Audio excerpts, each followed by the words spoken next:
రాష్ట్ర ముఖ్యమంత్రి కేసీఆర్ చొరవ తీసుకుని రాష్ట్రంలోని ఆర్యవైశ్యుల సంక్షేమం కోసం ప్రత్యేక కార్పొరేషన్ ఏర్పాటు చేయాలని రాష్ట్ర ఆర్యవైశ్య కార్పొరేషన్ సాధన కమిటీ జేఏసీ కోరింది. సికింద్రాబాద్ సీతాఫల్ మండిలో ఆర్యవైశ్య కార్పొరేషన్ సాధన కమిటీ సమావేశం జరిగింది. ఈ సందర్భంగా ఆర్యవైశ్య జేఏసీ నేతలు మాట్లాడుతూ అన్ని కులాలలో లాగానే ఆర్యవైశ్యుల్లోనూ పేదవాళ్లు ఉన్నారని, వారి సంక్షేమం కోసం ఒక ప్రత్యేక కార్పొరేషన్ ఏర్పాటు చేయాలని సీఎంకు విజ్ఞప్తి చేశారు. వచ్చే ఎన్నికల్లో బీఆర్ఎస్ పార్టీకి ఆర్యవైశ్యులంతా మద్దతునిచ్చి భారీ మెజారిటీతో మరోమారు అధికారంలోకి తీసుకొస్తామని పేర్కొన్నారు.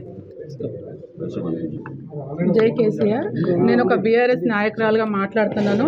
మా వైశ్య కార్పొరేషన్ ఇవ్వాలి. మా వైశ్యులలో కూడా చాలామంది పేదవాళ్ళు ఉన్నారు. మేము రోజు చూస్తున్నాం. మేము కూడా ఇంటింటికి వెళ్ళి ఓట్లు అడగాలంటే మా వైశ్యులు మీరు ఏం చేసిరని అడుగుతున్నారు. మా కార్పొరేషనే మేము సాధించలేకపోతున్నాము. ఇంకా మేము ఏం సాధిస్తాము అన్న కాడ ఉన్నది. కాబట్టి ఖచ్చితంగా కేసీఆర్ గారిని 30 లక్షల జనాభా ఉంది మా తెలంగాణలో వైశ్యులు. 30 లక్షల మంది ఓటర్లు ఉన్న తెలంగాణలో మాకు ఇప్పటి వరకు వైశ్య కార్పొరేషన్ రాలేదు.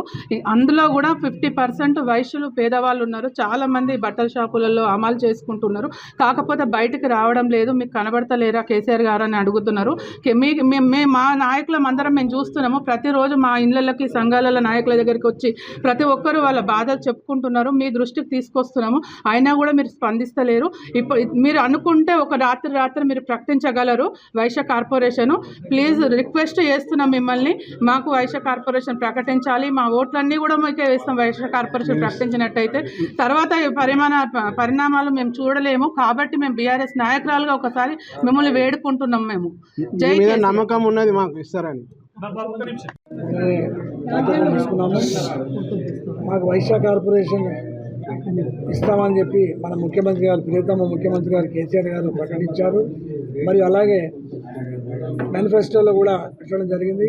కానీ మాకు దురదృష్టం, గత 4.5 సంవత్సరాల నుంచి కూడా వెయిట్ చూసాము, రాలేదు. మరి గత మాసం నుంచి ఆ కార్పొరేషన్ కావాలని చెప్పేసి మేము ఉద్యమాన్ని స్టార్ట్ చేశాం.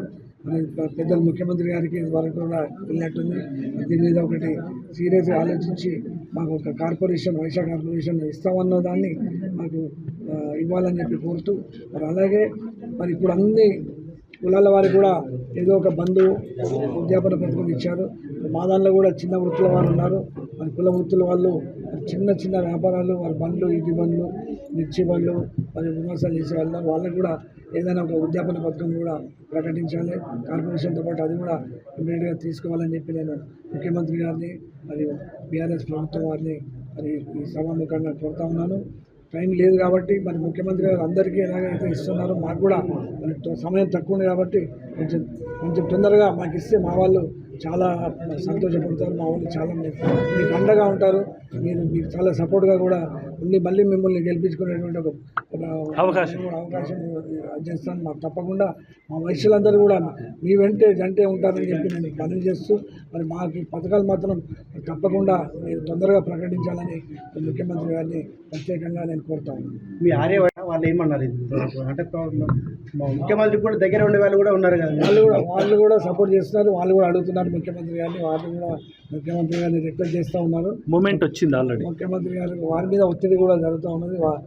ముఖ్యమంత్రి గారిని వారు ఒత్తిడి చేస్తున్నారు, వారిని మేము ఒత్తిడి చేస్తున్నాం. కాబట్టి ఖచ్చితంగా ముఖ్యమంత్రి గారు వారి యొక్క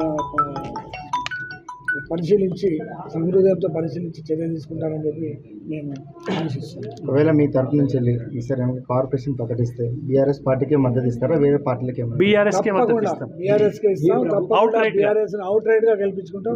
పెద్ద మెజారిటీతో గెలిపించుకుంటాం. అలా ఏ మాత్రం అనుమానం లేదు. మా వైశ్యులకు బీఆర్ఎస్ చాలా మంచి ప్రభుత్వం. మాకు అందరికీ లా అండ్ ఆర్డర్లో చాలా మంచి ముందున్నది. వైశ్య కార్పొరేషన్ ఇవ్వకపోతేనే డౌట్.